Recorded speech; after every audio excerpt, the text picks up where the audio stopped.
Hi, I'm Frida, a Class C RV. Buckle up, we're going to be taking our first vacation to Minnesota this year, to the Boundary Waters and Superior National Forest. We'll be doing some mooch docking with a friend on one of the many lakes there. We'll be taking a scenic drive right along Lake Superior. Our favorite dog sitter, Auntie Joe, is going to watch the boys so that we can thoroughly enjoy this trip. Nice! All right, we're heading north. I think I'll like those cooler temperatures. Here we go! We are headed north. Really north. Just a stone's throw from the Canadian border. Just south of the Boundary Waters, which have not been permanently inhabited by humans since 1986, are some of the over 11,400 lakes where humans live, work, and play. This is where we're going, to mooch another spot with friends. We'll call this one the Northwoods Geataway, owned by a good friend who moved here a few years back. We'll call her Luna, and her very significant other, we'll call him Timber. I don't like to use their names or exact location. We all like our privacy. But first, we have to get there, and that means traveling through Iowa and along Lake Superior. The first leg of our trip was uneventful, except for finding this, a signature steak and shake. I love steak and shake. The drive through Iowa was not rife with exceptional views, but I enjoyed the rolling hills and small towns we went through.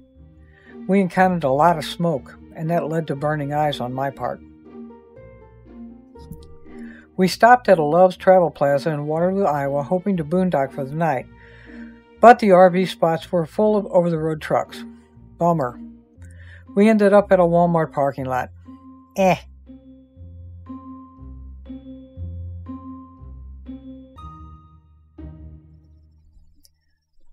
The next day seemed like one of the longest drives, but in no time we were in Minnesota. We never did see a welcome sign or welcome center for either Iowa or Minnesota. Guess we're taking the back roads. I'm not sure if it was the terrain or just not sleeping well the night before, but we were very glad to see our next stop, the Banning RV Campground in Finlayson, Minnesota. We had a nice pull-through spot and it was perfect for a night's stay. Jim said the showers were pretty nice, but it was here we started to encounter our nemesis for the trip, mosquitoes. They were just awful. The morning came with another invasion. Poor Jim, trying to unhook so we could get going, looked like it was driving him crazy. Back on the road, we passed through the Twin Cities. Then the terrain started to change, from rolling hills to rocky outcrops here and there. We then traveled on to Duluth. And after passing through the city, we finally saw Lake Superior. What a sight! Lake Superior is the world's largest freshwater lake by area.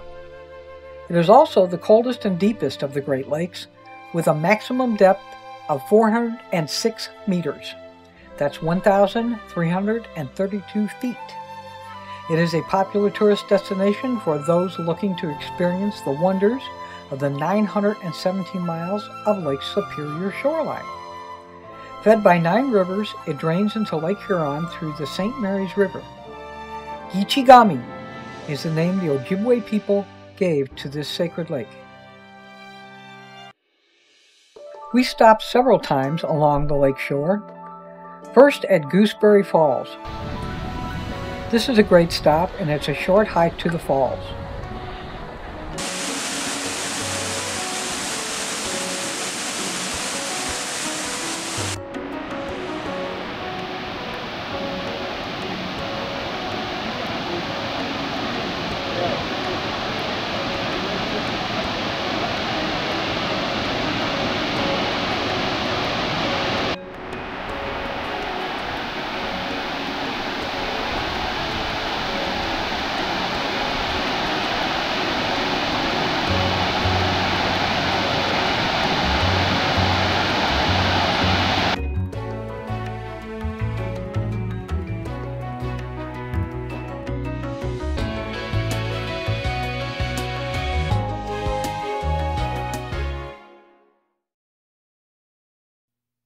Next, we stopped at the Split Rock Lighthouse.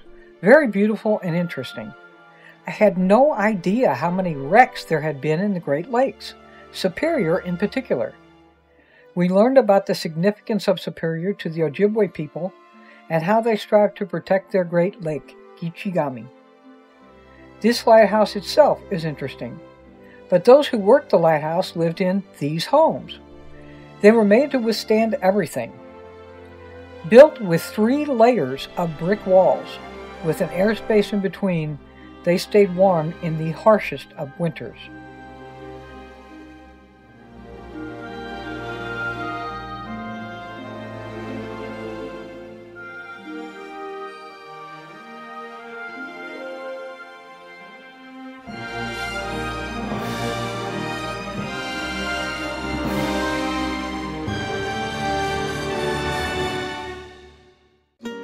After braving the lighthouse's wind, we were hungry and thought to just get a snack, but we found few fast food places and even few restaurants.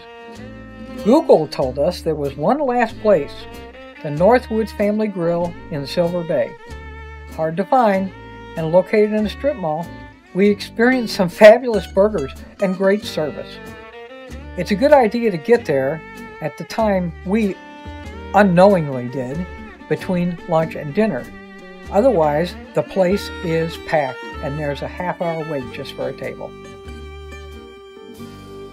The rest of our drive was through luscious arboreal forest.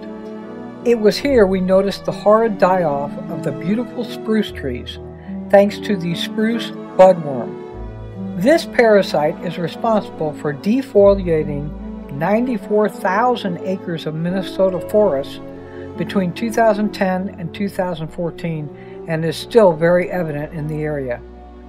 So if you're wondering why your Christmas trees are more expensive, our destination was near the town of Ely. Yes, that's how you say it. A town settled in the 1800s when mining in the area began. Even today, mining interests and those who want to keep the many surrounding lakes clean push against each other. This area is an outdoor recreator's dream. Boating, skiing, ATV trails, biking, and hiking trails are abundant. But in the Northwoods summer, fishing is king. And the king of fish here is the walleye. Lake trout, crappie, sunfish, and northern pike are also abundant. There are dozens of outfitters in Ely, and also guides to take you on a canoe tour of the boundary waters just north. Upper Minnesota, or the Northwoods as they like to call it, would be a great destination for anyone wanting to truly get away. As soon as we landed at our lake destination, I felt a sense of being wrapped in nature. I could honestly say I personally could sit and look at our lake view here all day and watch my surroundings and be perfectly content. Well, at least for a few hours. It's also a photographer's paradise. Add to all this a welcoming host in Luna and an excellent chef in Timber, and you have the making of a fun and relaxing experience, a perfect let your hair down spot. You'll see in our next video. See you next time. Don't forget to watch our other videos and like and subscribe.